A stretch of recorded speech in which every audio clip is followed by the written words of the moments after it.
One of the biggest electrical mistakes I see is improper neutral and ground setup in sub-panels. Today I'll quickly show you how and why to remove the bounding strap in a 400 amp panel for proper electrical setup.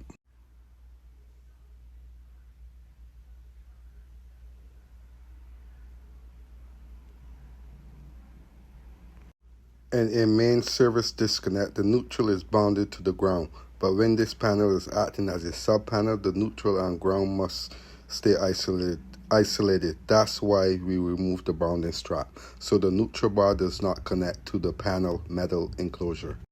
Simply loosen it and remove it from the neutral bar. This keeps the ground and neutral isolated, preventing parallel path for current. Always follow the electrical code for grounding and bounding. Removing the strap in sub-panels is a key step for safety and code compliance. If you ever see two bounding screws, neutral and ground tied together in a sub-panel, neutral bar touching the case, GEC landed in the sub-panel, that's wrong, that's dangerous. Proper grounding and bounding is what keeps the entire system safe and predictable. And when it's right, it makes troubleshooting a million times easier. 400 amp disconnect explained. At the top we have our line coming in. At the bottom we have our load leaving the disconnect. This is a 400 amp disconnect that's being installed, and it's aluminum conductors that are being used. 250 kc mil parallel runs that were fed into the disconnect, the main disconnect, and out of the main disconnect we're going to be leaving and going over to the 400 amp panel. Again, as you guys come in, don't forget to smash that like button. It helps with the channel. Also, you can like, share, and subscribe to the channel, or become a member of the channel. The cable that you see that's white, that's actually phase, and per code, per OESC 2024, there's a rule where it states that any conductors that are not identified as a neutral has to be identified as a neutral. When it comes to our bounding cables, bounding straps, it all has to be up to OESC 2024. That includes bounding all cables to metal that is required, and that's what I'm going to be doing right now. I'm going to be bounding my cables.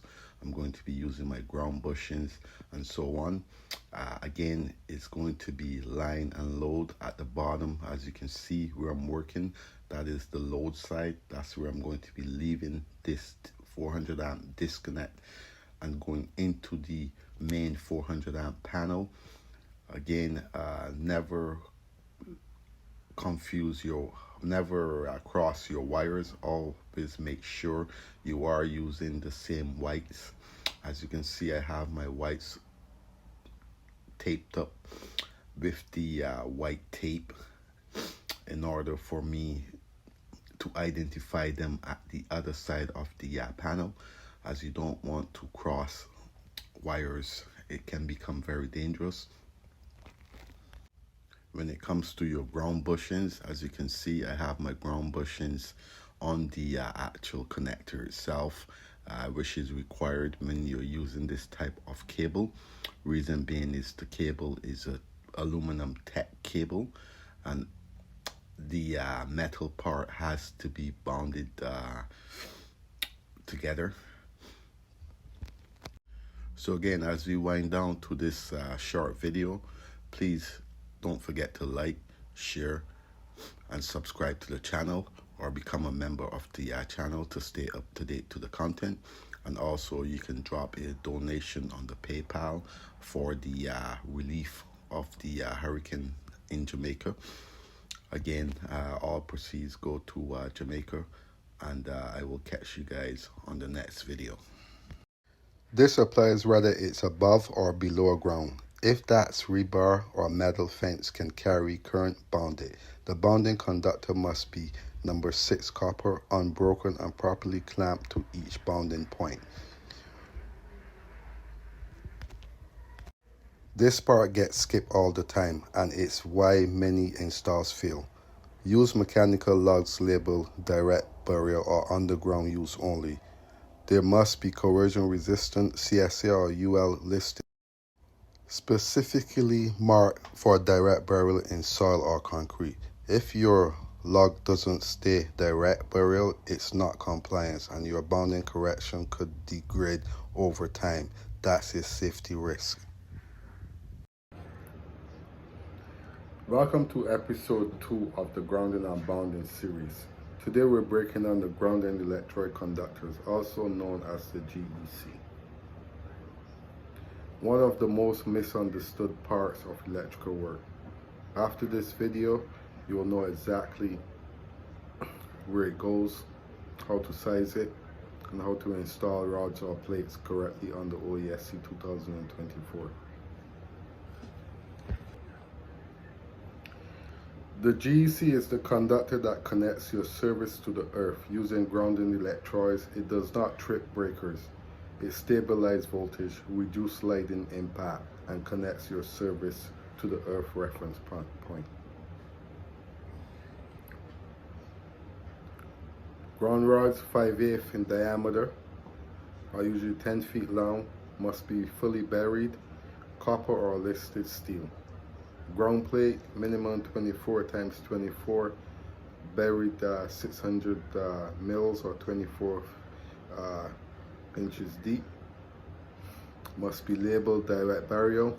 If soil is rocky or rod depth cannot be achieved, grounding plate is used.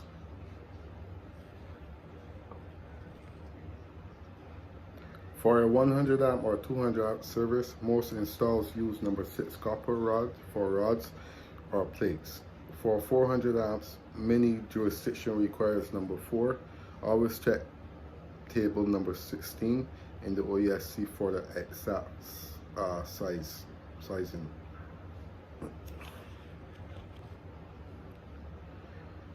Keep GAC as straight as possible. Protect where exposed. No sharp bends, must be accessible for inspection. Use copper direct burial clamps. Never land GEC on your downstream panel. It only belongs at the first means of disconnect.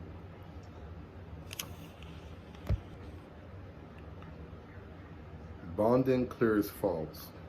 Grounding stabilizes voltage. 2 different systems, 1 safe installation. That's your full breakdown of grounding electrode conductors on the OESC 2024. If you want episode 3 on neutral isolation next, drop a comment and let me know. Stay safe, stay grounded. The GEC is the conductor that connects your service to the earth using grounding electrodes. It does not trip breakers. It stabilizes voltage, reduces sliding impact, and connects your service to the earth reference point. Ground rods 5/8 in diameter are usually 10 feet long, must be fully buried, copper or listed steel.